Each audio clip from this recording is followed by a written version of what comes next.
Welcome back. Baga nagaan deebitan, baga nagaan dhuftan. Kun poodkaastii Ilma Hormaati.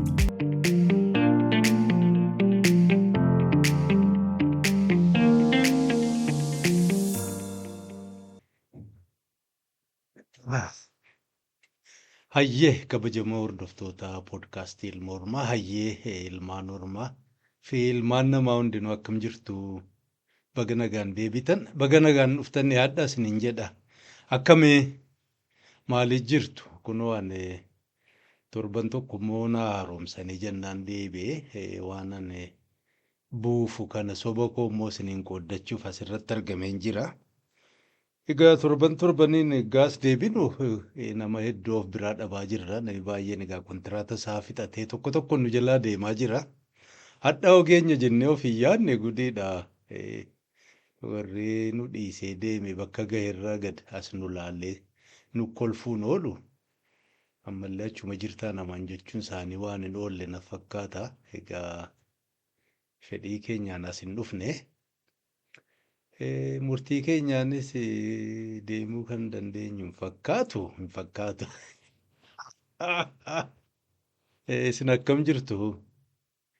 Egaa hadhaa waan xiqqoo filmaata fakkaatu kana waan ammaa faranjiin dimokiraasii jettee ganna dheeraa himtuu nutis nuuf fakkaatee erbeedhaa fi baane kanarraa fi filmaata ammaa Itoophiyaa ollaa Itoophiyaa biyya jirantu gaggeeffamuuf deeman kanarraa xiqqoo yaada koo isiniin qooddachuu kan fedha. San duramee waan gabaabduu kana kilippii gabaabduu fiilmii waggaa dhibbaaf deema na fakkaata 2019-27 irratti na fakkaata.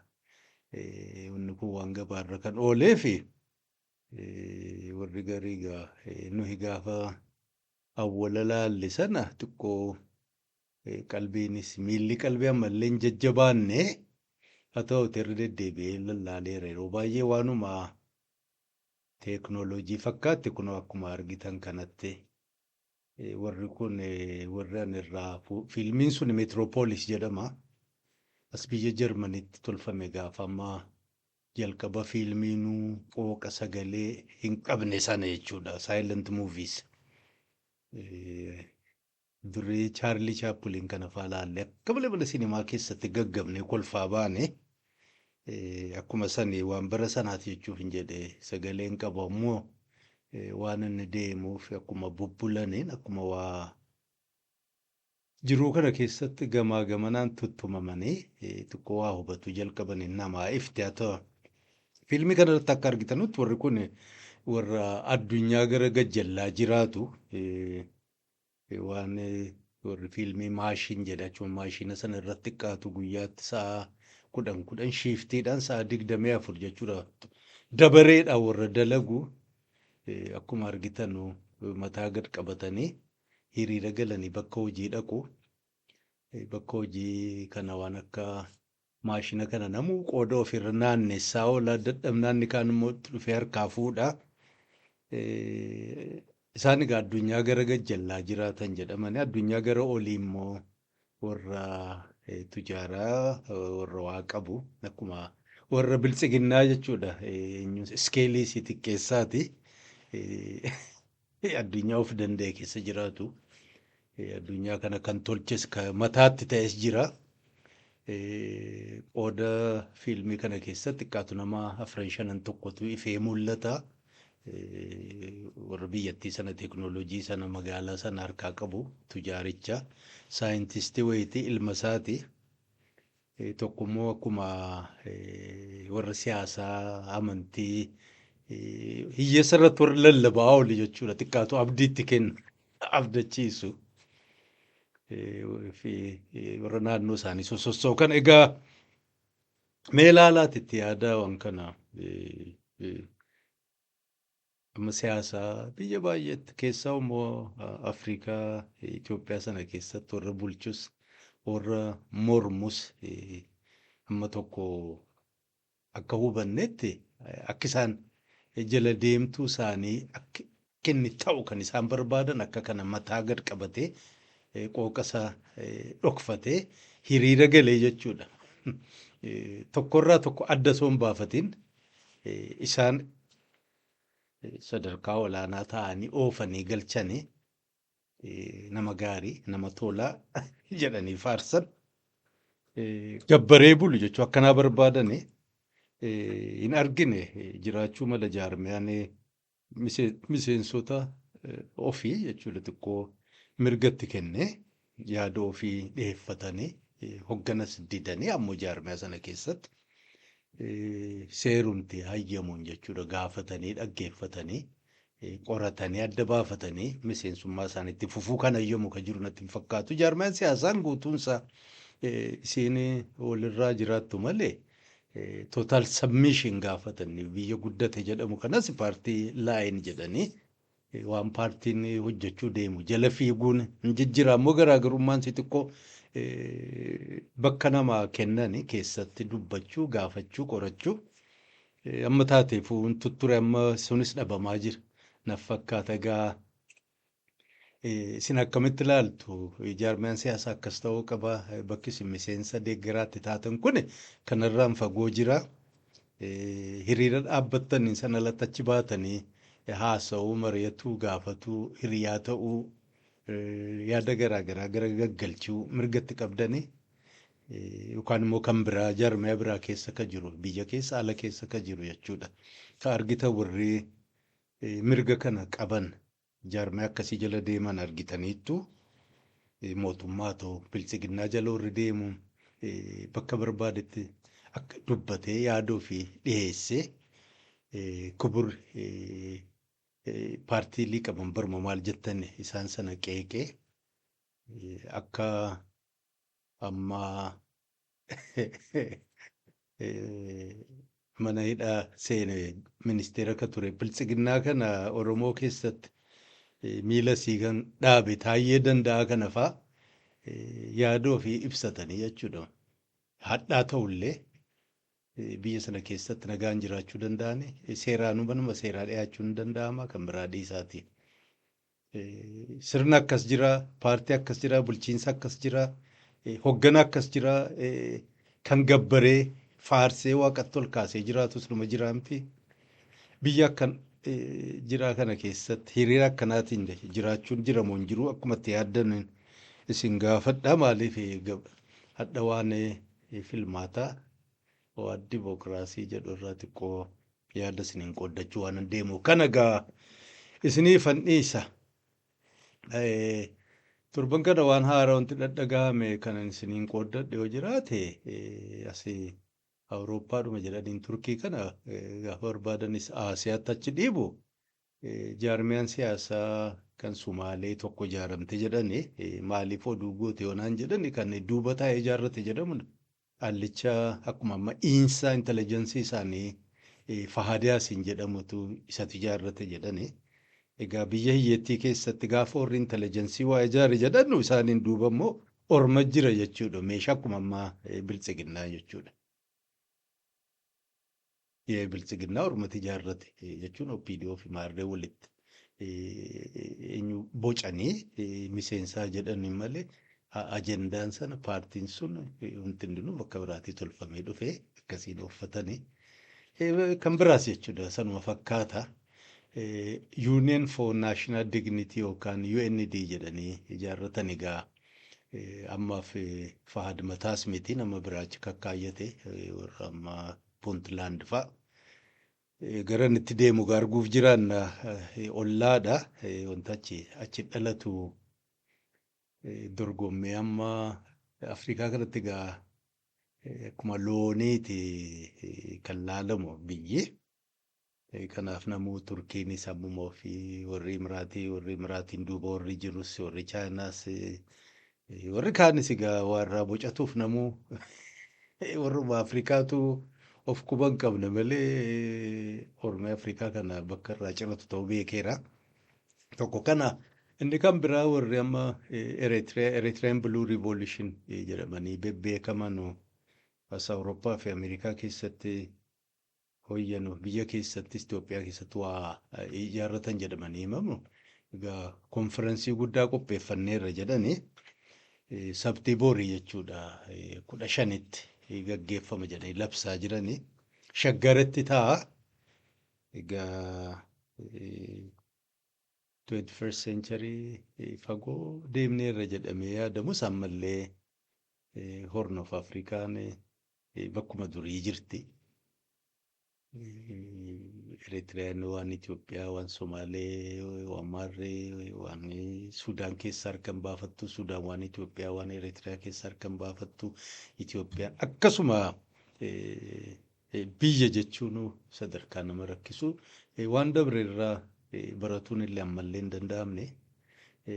Waggaa lamaan sadan shadii afran shanan tokkoon dura dibbee warra waliin dhahetamu immoo diinaa walii ta'e long term jechuudha. Ajandaa ofii dhabuun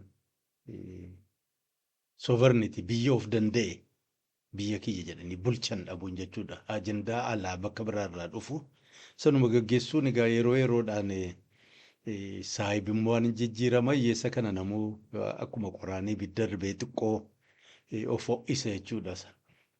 Kana jira egaa waan isaanitti ba'an arguuf jiraanna. Gama addunyaatti naa deebinu asii Biraazil keessatti COP30 jedhanii conference of maarii jedhan the parties jedhanii tureera egaa waan ammaa haala qilleensa addunyaa waan ammaa uumamaa kana badaa jira maarree jedhanii yeroo yeroodhaan waggaa waggaadhaan wal gahaniituma gaggeessanuu lakkoofsa 30ffaa gahaniiru. Waggaa lamaan tokkoon dura Imiraatii gaggeeffatte achittis addunyaan wacee warri foosil fi beenzinii fi gaaziidhaan tujaaran addunyaa warri balleesse akkamiin furmaataa fi kora gaggeessan jedhame. Hin taane achii booda sigaa ammas biyyuma san fakkaatu gaggeessite baran ammoo achi Biraazil bu'anii kunoo uummanni warri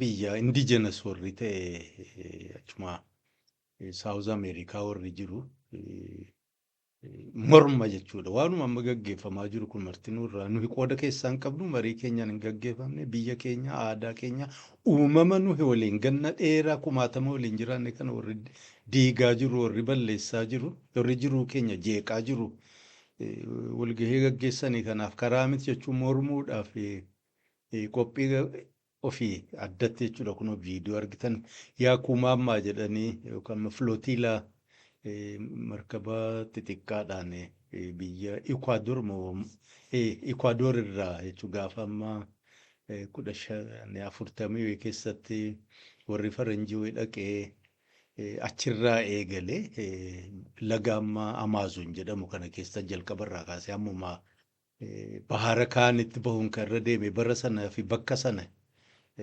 yaadannoo gochuudhaan achirraa kaasanii hamma Biraazilitti jechuudha kiloomeetirii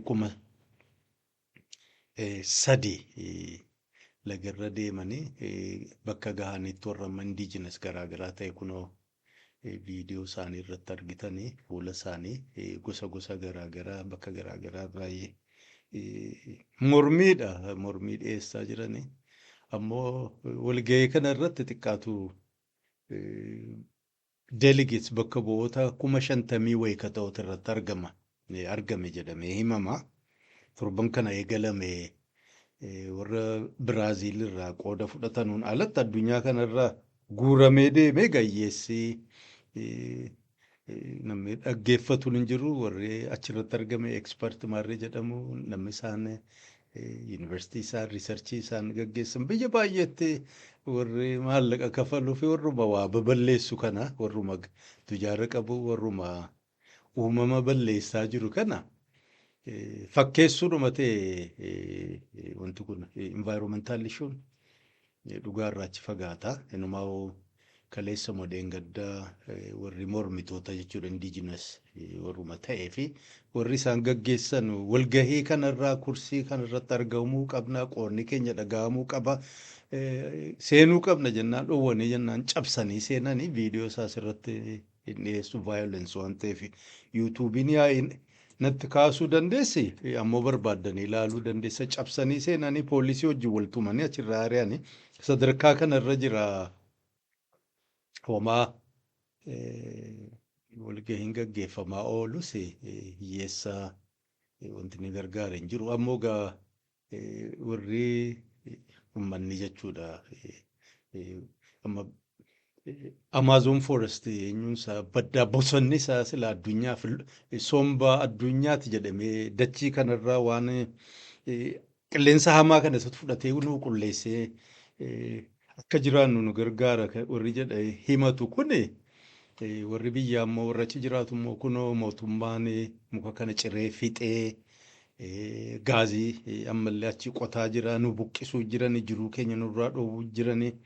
Kanaaf waan garii mirgi keenya akka kabajamu mirga irratti qabna warra achirra dhalatee dhaloota waggaa kuma hagamiif achi jiraatee waan uumama jedhamu kana tiksee asiin gahe mirgi keenya lafa kanarratti qabeenya lafarra jiru kanarratti nuufa haa kabajamu haa beekamu ka jedhu faa gaafatanii maallaqa amma ta'anii xiqqoorraa dubbanna climate finance jettee waa rarramaddu kana. Karaa mootummaa osoo hin taane gargaarsi barbaachisaa ta'e maallaqi sun suduudumaan nuuf haa kennamuuf waan jedhu qabane walgahii murtii waan amma dachii keenya irratti bosona keenya irra qabeenya irra godhamu kana keessatti nuyi suduudaan qooda irraa fudhachuu qabnaa nun dhiibinaa jedhani kana gaaffiin isaanii warri biirokiraatii fi akaadamiin achirratti. Geessee quba wal hoosistu walgahii soddommaffaa gaggeessaa jirti waan takka waan warra kana dhageessuun fakkaatu amma bara 2015 gaafa Paarisitti walgahii gaggeessan murtii isaan godhan keessaa biyya hiyyeettii irra guddaa jijjiiramni qilleensaa jiruu qananii industirii warri gurguddaan jechuudha ittiin gargaaramuu sababa sanarraan qilleensa hamtuu isaan qilleensa isaan balleessaniif jechuudha sababa isaaniitiin miidhamaa jirani uummata kanaa gargaarru ka jedhuun xiqqaatu waggaatti biliyoona 100 warri tujaara ta'e warri dur industirii gurguddaa industirii fokkotaa warri kan niwukileeriin haa ta'u foosil fiils gargaaramaa ture hagumaachu jedhamee gaafas murteeffame haga ammaa wanti gumaachame hin jiru bubbulanis biliyoona 100 tiriliyoonatti fa'aa herregamee ture. Amma xiqqoonni gumaachame yoo jiraate deebisanii liqaa kennan biyya hiyyeettiidhaaf haa liqeeffattu jedhan environmental fund. Mee rabbi sana agarsiisu. Amma biyya Afrikaa fa'aa maallaqa liqaa argate jennaan diktaatoroonni akkuma jirtu guurtee deebistee dhuma offshore bankiin kaayyatti. Sadarkaa kana wal gowwoomsa warri mootiin Ameerikaa kaamma jiru lakkii waan kana dubbii kijibaate irraa qoodamuun fudhannu jedhee hafe waan garii keessaa isu bahe irra wayyaa'u nan faarsaan jechuun saayinsiin wanni qormaata irratti hundaa'amee haalli qilleensaa hammaataa dhabamuuf deemnaan sun dhugaadha ammoo walgaheen ni gaggeeffamaa jiru irra jireessisaa kijibaa. Kun xiqqaatu bara 1972 irraa kaasee waan kana gaggeessaa jirani gamtaadhaan wanti isaan jijjiirama guddaa fidan hin jiru wanti hojiirra oole hin jiru yes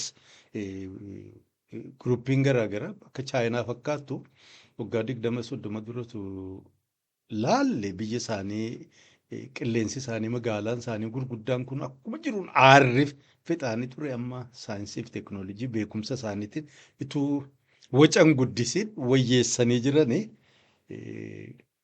haalli qilleensaa hammaataa jira jedhanii wanti himame sana jijjiiruu irratti tattaaffiin godhamaa jiru waan dhugaadha jechuuf hin jedhe. Itoophiyaa keessatti muka hedduu waggaa waggaadhaan dhaabne jedhan sun dhugumaan waan dhaabame sana duuba deebi'anii ilaalanii guddisanii yoo to'ataa jiraatan waan gaariidha. Waan bareedaa tolfan biyya sana keessaa amma waan la'an lakkaa'u keessaa tokko sani muka dhaabuun gaafa ijoollee ture muka baay'een dhaabe garii isaas akkuma nama dalagaatti gaafa iskoola turre ganna farankaanuu kafalanii tabbaa magaalaa sana marsitu garii irratti muka danuun dhaabe anu kophaa koo jechuudha. Yoon lakkaa'amu hedduudha.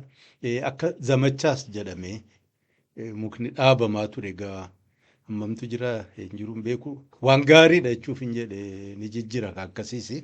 Tattaaffiin bakka garii irratti godhamaa jira ammoo bakka garii irratti immoo akkuma jiruun bosonnis gubataa jira.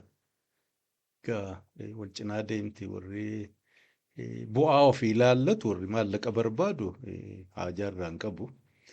Gariin isaanii gara fuulduraatiif saayinsii fi teekinooloojiin furmaata fidaa fi boohinaa jedhan dubbii wallaalaati. Uumaan harka namaan jiru. Ofuma qajeelsa warri jajjadhu jira. Egaa oduu kana dabalatee konferensiidhuma COP30 isin kun 30 31 Turkii taatee Awustiraaliyaa kamtu fudhatan mallee wal mormaa jirani. Isaaniin dursitee Itoophiyaan COP32 shaggaritti qopheessuudhaaf almost walii galameera naf fakkaata. Egaa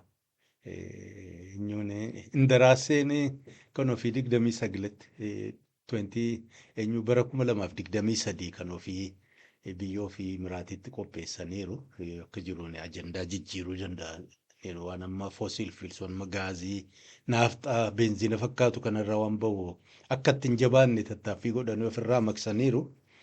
Dubbiin sun fagaatee akka hin deemne biyya biraas akka hin deemne gaamma immoo kan 32,2027 shaggaritti akka ta'u karaa garaagaraatiin gargaaranii mirkeessananiiru. Waan biraallee waafe xiqqaatu biyya garaagaraarraa namni 28,000 yoo dhufte hiyyeessa hoteela qubatu sanarraa taaksii oofturraa magaalaa sana keessa kaafteeriyaa ta'u maarree tuurizim jechuudha. Galii hedduudha waan bareedaadha jechuuf kan jedhe biyyaaf gaariidha hiyyeessee qophii akkanaarraa bu'aa hedduu argata. Baga milkaa'an hin jedhatu waan bareedaa dhisee amma conference of parties achirratti ajandaa taa'ee waa as bahaa kana gama kooti waan irraa eeguun qabu ammoo shaggar dhaqnaan xiqqaatu gaa walga'iinsu nama 30,040 ka baranaa guddaadha 55 jedhani alarraa gamta ka dhaqen beeku ka Biraazil kana namni hagana ta'u magaalaa takkatti walgeenyaan waan gaariidha. Wanta irraan fadhee warri Biraazil walgahii sanaaf jedhanii bosona isaanii kiiloomeetirii 30 ta'u jechuudha. Ciranii karaa jechuudha. Leenii 4 qabu. Warra amma keessummootaaf jedhanii tolcha warruma biyyaarraa buqqisanii mukas ciranii namni gariin akkamiin akka irra ginan gaafatinaati. Muka 100 ta'u haadha ciranii karaa banan kun warri kun waan uumamarraa haasa'uuf deemamoo ofumaaf rahaa ofiitiif kan jiru kun suuraa karaa isaan tolchan irraa aga tokko asirratti isin maxxansa laala. Egaa hipokiraasii jettiin kaa'inummaadhaan fakkaata dubbiin addunyaa kun namaan galu. Kana Itoophiyaanis gaafa qopheessitu hiyyeessa magaalaa keessaa hartee akka hin balleessin akka bara Haayila Sillaasee sana. Kan biraa oduunaan qabu pireezidaantiin Ugaandaa Museveenii jedhamu akkuma Itoophiyaa kana karaa bahaaratti baanuu nu barbaachisa ka jedhu yaa'ii kaasaa jira. Yoo karaa arganne amma akka inni dheengadda jedhetti warra Keeniyaa fi Taanzaaniyaa olloota keenya waliin mari'annee yeroo kaan maarree jennaa yeroo kaan maarree jedhan yeroo kaan karaa baaburaa isinii hime sana railway to nowhere jedhame sana sila achi Ugaandaa fa sana dhaqaa meeshaa bitanii fidanis gaggeessanis walii gad daddabarsuudhaaf hin jedhame sunis fashalee sanarraa dubbata tokko dhufaa sanaa wajjin mari'annee ammoo ka biraa dhufa jedha. Jechuun biyya lamaan sana keessatti hogganoonni baay'ee jijjiirama inni waggaa 40 maqachuma jira taa'ee boo'a. Ammas filmaataaf of qopheessaa jira fagoo miti. I think dhugaaf dubbatee siyaasaadhuma amma filmaataas deemtuuf biyyaaf maarree ta'e akka jedhaniin hin beeku. Abii qofaa miti jechuuf hin jedhe karaa bishaanii buufataa nu barbaachisaanii Ugaandaas geesseetti quba qabaadhaa jechuufi. Oduun kan biraa egaa filmaanni torban darbee itti gaggeeffame suni xiqqaatu akka namni garii himatutti jechuudha warri mormitootaa xiqqaatu namni 3,000 ajjeefameera poolisii fi aarmii militariitu itti bobba'ee mataa keessa dhahee ajjeese jedhanii ammallee kumaatamaan kan lakkaa'aman hidhaa jiranii. Garis kumaatamaan kan lakkaa'aman as buutee isaanii kadhabne hedduudha. Namni gariinis biyya galuudha. Yaa hagar kidata akkuma Itoophiyaan jettu sana kasasamee mana murtii kan dhiyaatu jira. Muraasni wayiis gadhiifameera. Mormitoonni gariinis gara Keeniyaatti baqatanii jiran. Egaa filmaata jedhamee jechuudha. Hiyyeessi xiqqaatu namni 3,000 lubbuu ofii dhabe. Keessanii hogguu ilaaltanu maal kun bu'aansaa? Warri 3,000 lubbuu dhabe sun waggaa tokko ji'a jahan booda namni yaadatuun hin jiru. Warri siyaasaa aangoo isaaniitiif fiiguu malee warri kun akkuma eenyuudhuma ixaanuma eenyutti naqanii xiqqoo shuruuf wayyeessan itti lakkaa'u Itoophiyaattis ta'e bakka hunda Afrikaa keessa jechuudha. Hiyyeessa kanatti hin taphatan ammoo qumaaruma jechuudha.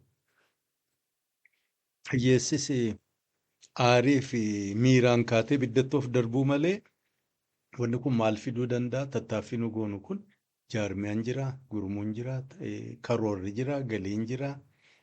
Qophiin hin jiru. Jedhee eenyuudhuma sooshaal miidiyaa tiiktookii fi maarree irratti namuu mul'ata. Koppii kaat jechuudha. Asiyaattis Madagaskar maarreettis Taanzaaniyaa mul'ate. Amma dhiyootti immoo already jalqabanii Ugaandaanis filmaata qabdi achi mul'achuuf deema. Itoophiyaattis yoo namni collee ta'e malee akkasuma ibiddatti of darbachuuf deeman egaa. Kana fakkaata filmaanni bal'inaanuu duuba irratti waliin haasofna. Kan biraa dubbiin Suudaan hammaataa dhufaara. Maqaan warra ammaa indaraasee Itoophiyaa ta'an sun akka malee PR luuz godhaa jiran fakkaata bakka hedduutti miidiyaa hedduu irratti maqaan isaanii ka'aa jira. Yakka kana keessa qooda guddaa qabanii namu ragaa irratti guuruu jira. Isaanis xiqqoo karifatan fakkaata. Kaleessuma moo dheengaddaa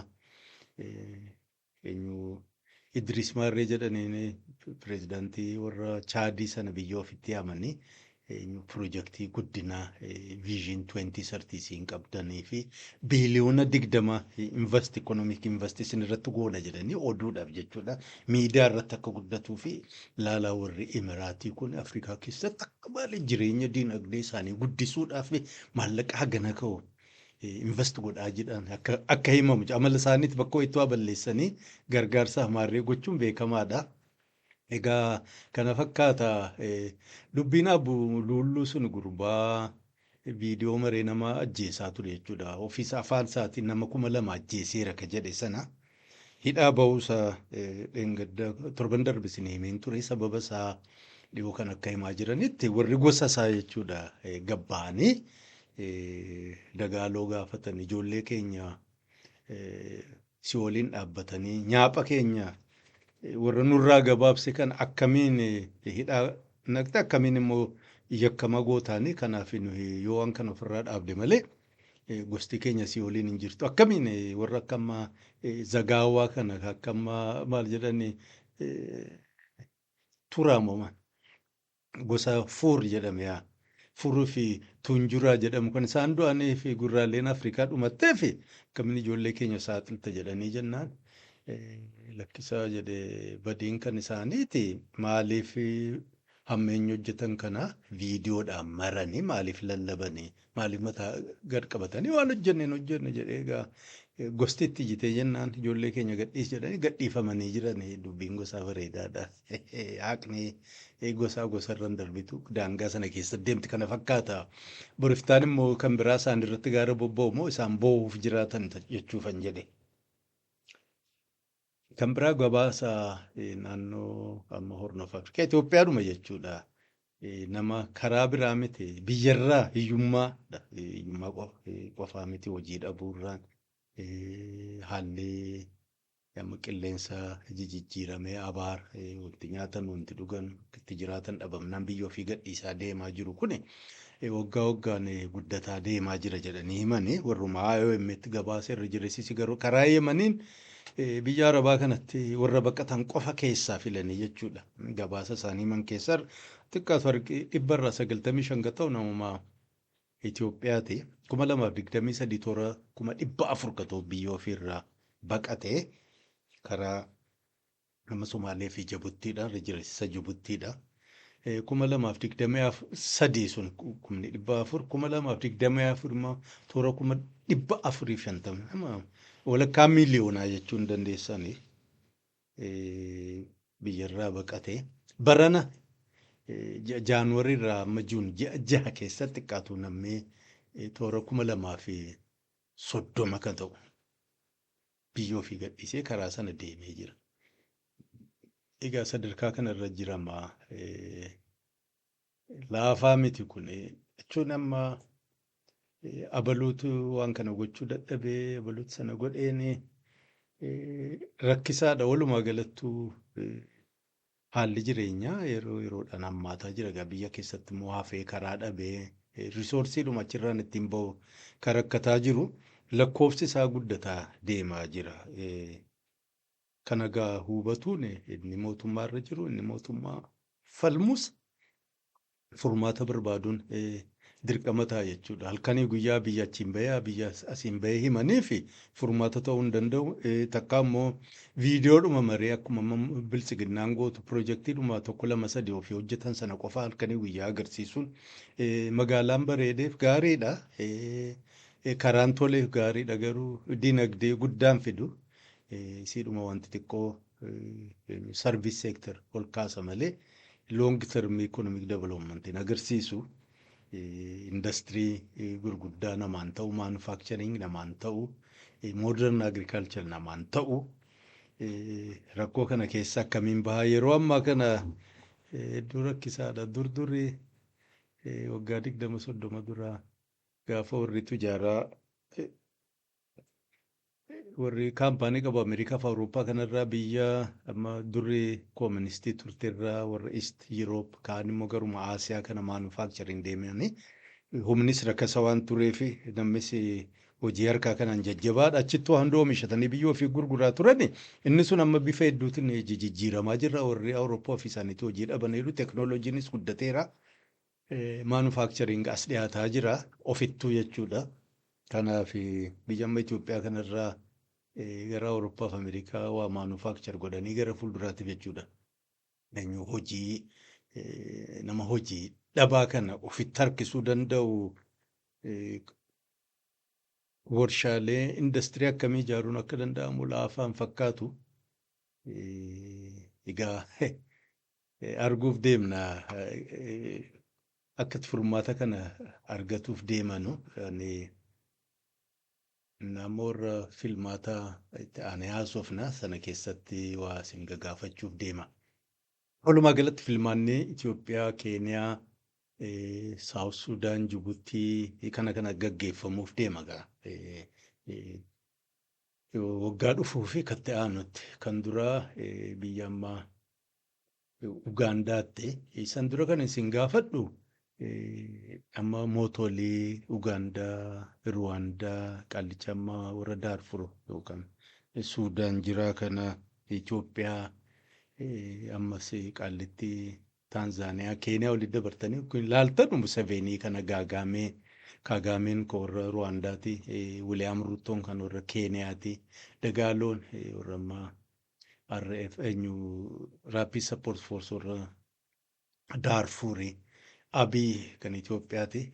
Saamiyaan kan warra Taanzaaniyaati. Maaltu isaan wal fakkeessaa taa'aati yaada maaltu isaan wal fakkeessa Museveeniin maal inni hagaadha maaliif ture aangoorra Kaagameen akkamiin ture Ruutoon warri dhageenyoo jiraate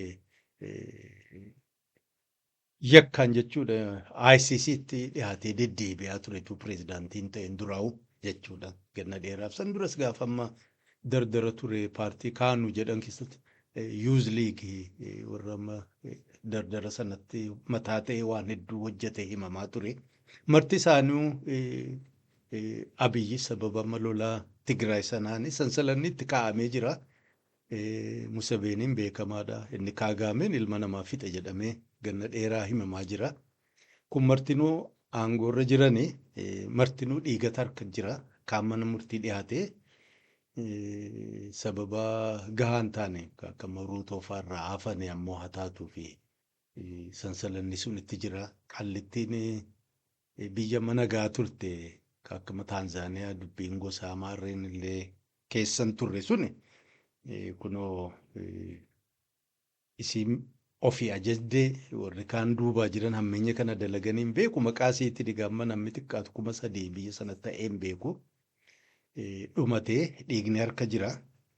Kana eenyu godhaa jira gochisiisaa jira. Faayidaa kam warra biyyaatiif qaba?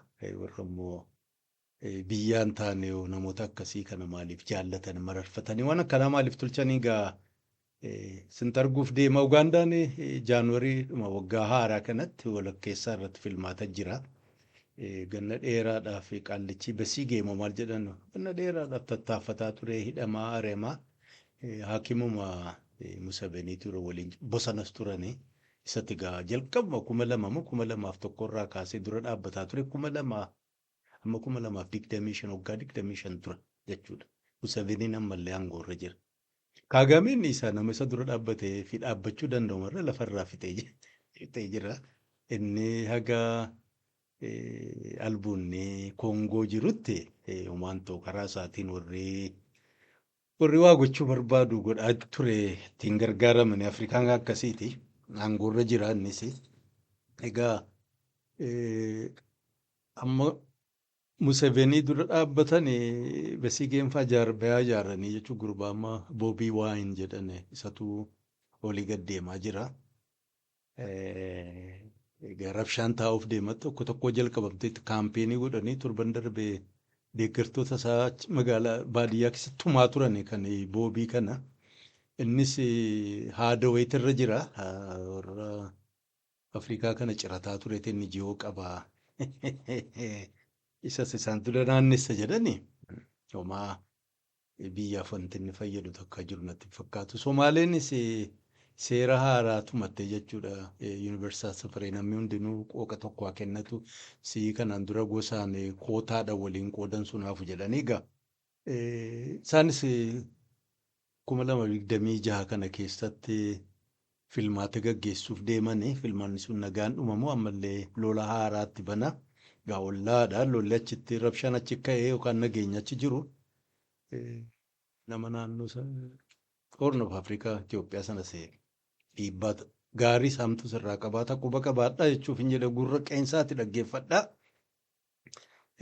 Kaan Saawus Suudaan isaanis dhuma 2026 irratti filmaata gaggeessina jedhani. Innis mormitoota isaa karaarraa yakkaan akkuma hundinuu amalli isaanii tokko daba isaan mormu kitaaba tokko Guns, Violence and Election maal jedha meeqoo kitaabicha sana eessan kaa'ee lallaala turaadha eenyuun Collier jedhaniin yes Wars, Guns and Votes Democracy in Danger Place amma the bottom 1 billion momaarree jedhee barreesse keessatti akka inni himetti biyya hiyyeessaa kana keessatti filmaanni rabshaadhumaaf malee wanti inni dabalu hin jiru.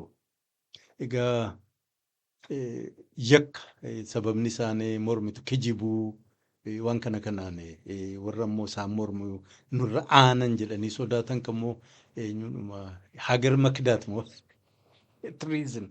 Sanaan faayee akkaniini jedhee liisti godheera sababa garaagaraa kitaabicha erga barreeffame tureera.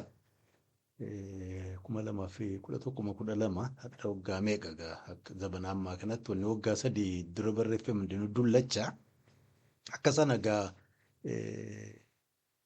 Riyaak Maashaar mana murtii deddeebisaanii ture dhiyoo kan akkatti ta'an jalan deemne. Isaan Suudaanis gaggeessuuf deemte sunis rabshaa wayii fiduuf deemaa quba qabaachuun gaariidha. Jibuttiin akkuma beektan qaallicha mallee irruma jiru irratti du'uuf deeman na fakkaata. Kanaan dura seerri isaanii pirezidaantiin tarmii 2 marraa 2 caalaa filamuu hin danda'u kan jedhu ture. Sanas hin jijjiirsise. Tumarra turuu immoo yookaan immoo umrii isaa 75 gahe ammas heerri biyya sana namni umrii immoo daangaatti godha. Sanas jijjiirsisee jira. Egaa nugusuma ta'ee jira jechuudha. Keeniyaanis 2027tti filmaata gaggeessiti. Biyya sanatti egaa erga eenyuun Odingaan du'e as eenyutu bakka bu'aa akka jedhu sana namni isaan kan himatu jiru waan tarma pireezidaantummaa marraa tokko caalaa akka hin taane ka jedhu Ruutoo kanarraa buusuuf iyyatu jirani ka danda'an natti hin fakkaatu. Bakki inni miila kaayyate hamaa wayii fakkaata. Sun koollaati. Ammas deebinee Itoophiyaa kanatti filmaataa 2026 gaggeeffamuuf deemu kana warri mormitoonni dura bu'anii iyyannaa dhiyeeffachuu jalqabaniiru. Ammoo san dura warri amma siyaatilitti wal gahee hayyoota beektoota maarree achi booda kufaatii Abiyyiin boodatti jala bultii kufaatii Abiyyi siyaasa sederoo garaabaa siyaasaa uummata qamaasisu kun ittuma jiramoo xiqqoo lab jedhani. Eertiraan ajandaa biraatti seentee jirti. Lolli Suudaan warri amma Dagaaloosiin erga magaalaa sana qabate asitti mootummaan turiisii warri militarii jechuudha. Isaan sun gargaarsa barbaadu. Masriin Turkiin ajandaa isaanii achitti jijjiiraniiru. Kanaaf Eertiraanis fuulli si'achuma deebi'a jedheen tilmaama. TPLF ofiisiitiyyuu caccabdeetti irraa haftes immoo riskii barbaadaa garasuma deemti biizii taate as baatee biltsiginnaa loluuf hin deemtu warri dura isaanii irratti abdatee shaggar galla jedhee jala bultii fi maarree jedhu gamma jala bultii kirismaasii fi jala bultii niiwiir sanarraa dubbatu irra wayyaaf na fakkaata warri eenyu garaabaa sana qabaantanii mirqaantanis egaa xiqqoo jedha homaa Abiyyi bu'uuf hin deemu kun homaa akkuma marraa hedduu deddeebi'ee san yaadachiise inni abbaa qorooti kashoommate hin qaba kabuusus kashoommate sana immoo kan biraa jijjiiruu danda'a kan biraa qopheessuu danda'a. Qopheessuutti illee jira takkaa miti lamaa miti dhibbaa qopheessuu danda'a. Ajandaan isaanii garaagara kana jechuun Abiyyiif kasa fakkaatan eejensiin qaban jechuu kooti miti ofiifis ajandaa qabaachuu danda'ani. Yeroo garii humni alaatii fi inni biyya keessa ajandaa qabu walitti dhufuu danda'a. Inni kun isa kaan irratti hirkadheen ajandaa koo bakkaan gahaa jedha. Inni kaan immoo sii kan abbaa qoroo godhadheetan ajandaa koo bakkaan gahaadhaan jarri kun wal arganii waliin tarkaanfachuu danda'an. Kanaaf qoosaa miti wanti deemaa jiru akkuma lallaaftuu abaluu maarreetaa abaluu darbannee biyyi sun hooyyoofti warri jedhee eegaa jiru masiniin jedhee waan hin fakkaanne. Siyaasa daa'imaatiin gattaanii waan garii wal gaafachuun of gaafachuu wal gaggaafachuu mareechuun gaarii ture hin godhamu aadaa siyaasaa Oromoo keessan turre atleast hammanaan argetti mariin hin jiru bakka biraatti murteeffamee dhuma ittiin deemaa jedhama. Achi bahee warri ajandaa ofii hamma gosa hamma naannoo ofii kijiba oofee harka walirra kaa'uudha irra jireessisa kan ture. Kanaafuu wayyoominuu bakka wayii ga'uu dadhabame irra deddeebi'anii waan kana haasa'uun faayidaa hin qabu. Egaa gaaffiin guddaan biyya amma Itoophiyaa fakkaatu kan warra amma Keeniyaa, Ugaandaa, Jibuutii, Saawut Sudaan filmaanni faayidaan isaa maalinni? Gaaffiin duraa kan ofillee walillee gaggaafachuu dandeenyu. Hawaasni akkama Itoophiyaa keessa jiru keessaa'u bulchiinsaa amma ethnic federalism jedhee sabaaf sablammiin ofii isaatii hamma danda'ameen naannootti bulchuu kana keessatti filmaata akkamii gaggeeffame suma dhugaa Paartii akkamiitu uummata naannoo garaa garaa jijjiiru kana bakka bu'uu fi ajandaa isaa deemsisuuf dandeettiif qophii qaba. Lammaffaa amma dimokiraasiin ni jedhamu kan biyya faranjootaa kana keessa sagalee kennuudhaan jechuun maajooritii karaadhuma seeraatiinu jechuudha. Ituu dhiibbaan hin godhamin uummanni sagalee kennee harka dhibbarraa wayii ka argate biyyaa bulchu jedhamu sun hammam sirna haqaati. Fakkeenyaaf simple maajooritii harka dhibbarraa 51 kan argate sagalee hundarraa paartiin sun biyyaa bulchu jedhamee adeemu inni kaanoo ka hafeeyo harki 49 sunoo sagaleensaa fedhiinsaa jireenyisaa akkam ta'a. Isi biyya ammaa akka Itoophiyaa kan amantiin garaa garaa akkaataan jireenyaa garaa garaa seenaansaa hedduu walirraa adda fagoo jiru kun filmaataan tokko moohee inni kaan mo'amee biyya bulchuun danda'ama. Haqaan jechuuf jedha biyya bulchuun humnaanuu bulaa geessetti garuu haqaan hin danda'ama.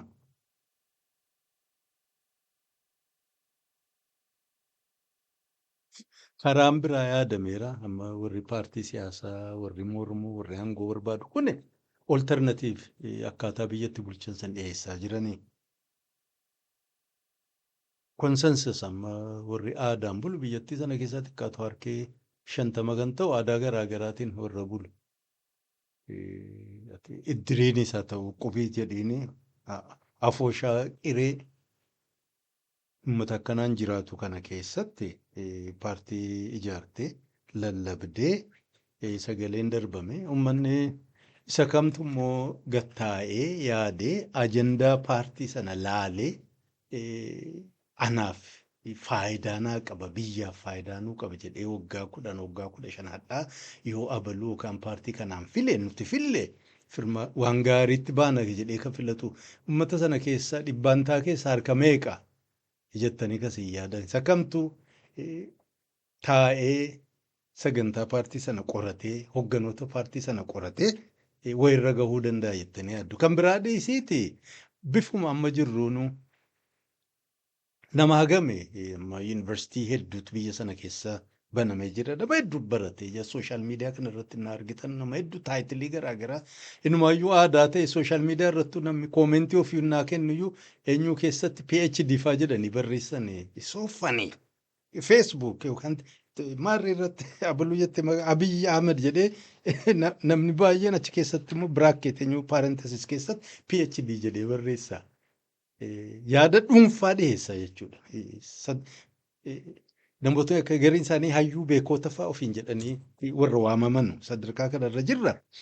Duuba biyya sana keessatti amma kan jiru mormitootas haa ta'u Abiyyiin dabaliiti warri aangoorra jiru warri kanaan dura mormitoota paartii garaa garaa ganna dheeraaf turan warri suni hammam qulqulluudha hammam indipendent hammam dhiibbaa humna alaa jalaa bilis ta'anii jiran. Qoratee bira ga'eera dubbii isaanii qorateera humna isa kamiif mootummaa isa kamiif hojjetaa turan biyya alaa keessa yeroo turan sana warri mormitoota hojii maalii hojjetaa turan mootummaa kamiif dantaa kamiif amma hoo maalii jiran warruma biyya galee jiru warruma mootummaarra jiru.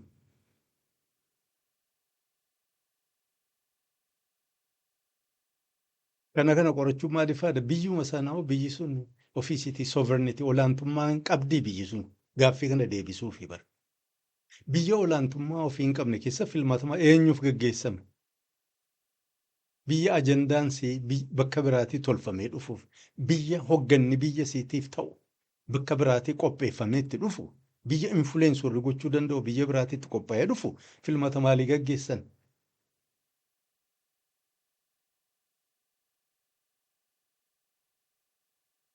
Kanaaf amma warri mormitoota gariin isaanii akka amma ABO, OFC Oromoo Federaalist Congress, Hibir Itoophiyaa Democratic Party, maarree Hibir kaan immoo maalinni Hibiratii immoo maal jedhan Hibir Itoophiyaa Yemmellaaw Sidaamaa Baaldaraas haal duree garaa garaa kaayyataniiru. warri Tigraay, Areenaa Tigraay gaariidha. Haal duree isaan kaayyachuun. San dura garuu ofii isaaniitiif amma Oromoo Liberation Front fi Federaalistiin Oromoo of kun haala yeroo laallatanii jechuudha. Sadarkaa ammaa uummannis jiru haalli biyyattiin keessa jirtu kanatti viable option ofii isaaniiti uummataaf illee jechuudha. Paartii uummanni jala deemuu danda'u kabaraa waliin ta'u walumaanuu bakka tokko galuu dhiisiiti. Agoobaruma wayii tolfatanii illee dhihaachuuf qophaa'aniiru. Filmaanni jedhamu ji'a 7 ji'a 8 hin guuttu kanaaf ta'e isaan ammallee qophii qabu ofii akkuma jaarmiyaattu jechuudha. Amma akka ilaalcha kootti isaan sadarkaa afooshaarra jiran afooshaan waan gandaati namoota walitti dhidhihaatanu irra jireessa isaanii darbee darbee ollaa sana namni qubate kan biraa yoo jiraate tokko lamatti dabalanii sanarran darbu afooshaan paartii siyaasaa ta'e uummata bakka bu'uuf rakkata. Sanarra guddachuu hin danda'an. Kan biraas akkasuma keessa siin beekuun baaldaraas maarreen dura ta'an isaanii caakkaa jiran fakkaata. Areenaa Tigraay gara gaggaltu ganna meeqaa?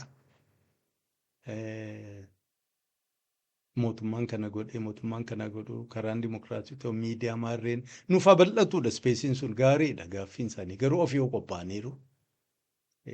Ituma filmaanni sun hin jalqabin dura ajandaa ofii maal qaban alternative biyya sana bifa adda ta'een akkamiin bulchuuf deeman amma akkasini hime uummanni rakkatee biyya ofiirraa miiliyoona walakkaa ta'u waggaa waggaadhaan baqataa jiru kaan immoo kan miiliyoona hedduu lakkaa'amu biyya ofii keessa rakkatee jiraataa jiru kana keessatti lolli bakka hundaa'u shiftaan namni hundinuu qawwee qabatee jechuudha hiyyummaa irraa isa ta'u sababa garaagaraatiin zarafee jiraatu kana keessatti akkamiin bulchuuf deemnaan ajandaa isaan tolfatanii dhiyeeffatan jira alternative force ta'uu isaaniitiif.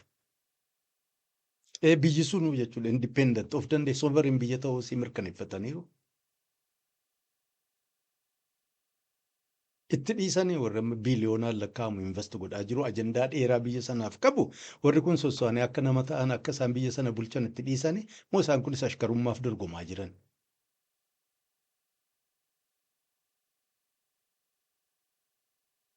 Deeggartoonni jala deemtuun paartilee kana maalonni isaan abdatanii jala deemaa jiran maal nuuf fidaniif. Meemee addi bilisummaa Oromoo 1970 keessa ijaaramee fi addi bilisummaa Oromoo 2026 filmaataaf deemu garaagarummaan isaa maal inni?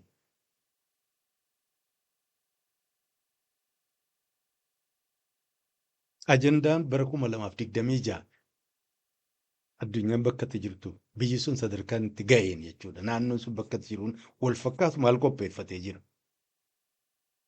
Jarman bilisummaa manaa bahee fi yeroo ammaa kana keessatti immoo biyyattiin sun sirnuma federaalaa jedhamu sana diiguuf jechuudha. Haala mijeeffataa jirtu keessa kan jiru uummata kana bakka bu'uudhaaf tarsiimoo kamiin tooftaa kamiin of qopheessaa jira. Hammam karaadhuma dhiphoo sana keessatti illee namni waajjiruma ofii taa'ee jechuudha. Sooshaal miidiyaan guddateera miidiyaan garaagaraa amma jiru kana keessatti ajandaa ofii akkamiin babal'ifataa jira. Jarmiyaan kan biraas jechuun adda bilisummaa Oromoo namni baay'ee waan beekuuf malee addatti isa qofa laaluu kootu hin fide of koonis akkanuma warreen hibir jettee ni maarree ajandaa maalii qaban. Akkamiin humnoota alaa jechuudha. Biyyattii sana akka malee dhiibanii irra taa'anii karaa ofii barbaadan deemsisaa jiran kanarra aanuu danda'an moo ofiis ashkarummaadhaaf ol dorgomaa jiran. Humni ashkarummaaf dorgomu ajandaa ofii qabaachuu hin danda'u. Abbaa qoroo ta'uuf abbaan qoroo moo ergamuuf jechuudha. Indaraaseetu ergata. Indaraaseetu ajandaa tolchaa fi karaa agarsiisaanii. Kanaaf jedhee namni waan itti rakkatu qabu natti hin fakkaanne halaalaa taa'een naan laalu. Warri keessa jirtan warri waliin jiru kanarraan bifa adda ta'een hubatuu dandeessan garuu annatti mul'atu. Dhoomaa daayileemaadha gama tokkoon hiyyummaa jiru kana keessatti rakkoo biyyattiin keessa hiyyummaadhuma addunyaanuu fees godhaa jirtu kana keessatti warri alaa maallaqa gurguddaa qabu dhufanii investu gochuun hammeenyaa miti namuun fedha dhufanii invest godhanii teeknooloojii fidanii hojii namaa bananii biyyattii sana keessa hamma xiqqaatu illee hiyyummaa xiqqeessuu keessa qooda guddaa qaban. Biyyattiin sun ofii diinagdee hin qabdu. Investimentii gurguddaa amma kaapitaal bakka jedhamutti wanni isiin gootu hin jirtu. Liqii ofii hin kafallee taa'anii eegaa jiran xiqqaatu kan alaa biliyoona 30 irra jira. Hamma kanan fixnetti hamma hidhaa IMF World Bank keessaan baane tomaa gochuu hin dandeessu. Hamma xiqqoommoo argamu sana warri aangoo irra jiru zarafee baha. Andiraaseen waan akkanaa barbaada. Biyyattii sana keessa warri aangoo irra jiru gariin hannaan garii wal filachuudhaan korrapshin akka inni babal'atu jechuudha. Biyya tokko ta'ee uummanni dantaa waliin akka hin dhaabbanne jechuudha. Firaagmentii akka inni ta'uu barbaadu. Oromoon amma guddanneerraa wal dhagahaa maarree jedhamu sana duruu keessa qoratanii deebisanii jiran 1970 duratti akka inni ture deebisuuf tattaaffii godhaa jiran keessaan subsection barbaadanii tureera erga jalqabame. Gaafuma amma 2018 biyya galamu tarkaanfii inni duraa godhame jechuudha. Warri ergamee biyya seene suni guruupii akkanaa identify godhanii beekanii sana qobaatti gurmeessaa turani. Kaafes immoo booda keessa babal'isanii yeroo gabaabaa keessatti Oromoonni jedhamu xiqqaadhuma taafuuf jiraata. Ka akkasitti irratti hojjetamaa jira. Biyya akkanaatu gaa rakkoo kana warri dantaa biyyattii sanarraa alarraa qabu ajandaa dheeraa kan biraa qabu. Warri immoo biyyuma keessa akka amma biltsiginnaan kun sababa amantiitiin haa ta'u kan biraa jechuudha. Ajandaa of danda'e qabu jarri sun lamaan bakka wal fudhatee jira. Warra amma mirga uummataa mirga sabaa maarree jedhamu kana. Lamaanuu akkasiin dhabamtu barbaadanii centralized bakka ta'e bulchaan biyya sana akka amma dura sirna fiwudaalaa sana silaa ta'ee fi dhalootaanuu kan walirraa darbu silaa ta'ee filmaannoonni jedhamu silaa hafeef sirna akkasii ijaaruu barbaadanii bakka kanarratti illee invest gochuu barbaadanii. Dhumarratti immoo waan biraa barbaaduu danda'a. Mirga keenya biyya keenya dimookiraasii bakka biraatti dhadhagahame kana immoo itti ashaqa. Isii kana biyya ofiitti arguufis kajeellaanuma jijjiira ilma namaati. Egaa kana jidduutti eenyutu irra aanuuf deema hin beeknu. Ammoo gaaffiin isiin duraa biyyumti walumaa gala Itoophiyaan jedhamtu sun bilisa suma dhugaa warri biltsiginnaa jala deemtanus warri kaanis dhugumaan bilisa biyya bilisa ta'e biyya of danda'e sovereign biyya ta'e qabdanii filmaataa fi ajandaa biraa bakka hangaachuuf tattaaffiin godhamu ammaaf moggaatti dhiisaati biyya qabna nama biyya qabuutu isii sana irratti murteessuu danda'a mootummaa irra kan jiru kafalmus yoo sana hin taane warri amma aangoo irra jirus boriftaan jijjiiramanii waan isaan barbaadamaniif yoo bakka hangaadha akka amma haala ta'anii kufaatii abiyyi maarree booda osoo hin taane abiyyis gaafa parpazii sana fixate karaarraa kaasanii kan biraa immoo fidanii bakka sana kaa'anii itti fufa jechuudha. Haala kanaan sila namni taa'ee wal jibbuu walirra bobba'uu yaada duriitiin akkuma durii maarreen nuti irra aanee abaluun diinaa abaluun ergamtuudha. Namu askarii ta'e askarii warra Imiraatii taatan isa kaaniin immoo baandaa jecha baandaan immoo askarii maarree haama biizii wal gochuu homaa faayidaa hin qabu. Haala amma addunyaan keessa jirtu kana keessatti akkamiin sarvaayiv akkuma uummataattuu sarvaayiv gochuun danda'ama akkuma biyyaattuu sarvaayiv gochuun danda'ama. Mirga amma sabaaf sablammoota qabsoodhaan argame kana isii tikfataa guddisaa jechuudha. Akka ilma namaatti immoo ilma namaa kan biraatiin saba ofiirraa ganda ofiirraa naannoo ofiirraa gosa ofiirraa gabba'anii rileet gochuun waliinillee yaada qooddachuun waliinillee tarkaanfachuu danda'uun yoo biran gaafne namuu siiloo eenyu sanduuqa keessa kaa'anii sanduuqattii sanas immoo ammallee sii keessatti immoo kiisa biraa tolchanii amma sanduuqa biraa gargar facaasanii faayinaalii namuu harka qullaa deemuuf hafuuf jiraata. Egaa gaafa filmaanni ga'e yoo jiraanne arguuf jiraanna. San dura immoo yereen argadhe warra ammaa dachii irratti mootummaa waaqaa ijaarra jedhanii Seven Mountains gaara torba sana qabachuun nurra jira jedhanii addunyaa keessa tattaaffataa jiran isaan keessaa warra ammaa aangoo Itoophiyaa qabatee jiru jirani bifa ofii akkaataa ofii dhoksuuf tattaaffii godhanis hojiin isaanii mul'isti isaan sun maal fakkaatanii bakka kamirraa ka'anii eenyu fa'aa waa'elli isaanii kan isaan tinnisu kana guyyaa tokko bal'inaan irraa haasa'uufan jiraadha. Masanatti gaa dhara hadha isiniin qooddadhe kana jalqabarraa amma dhumaattuu hin ifatiin.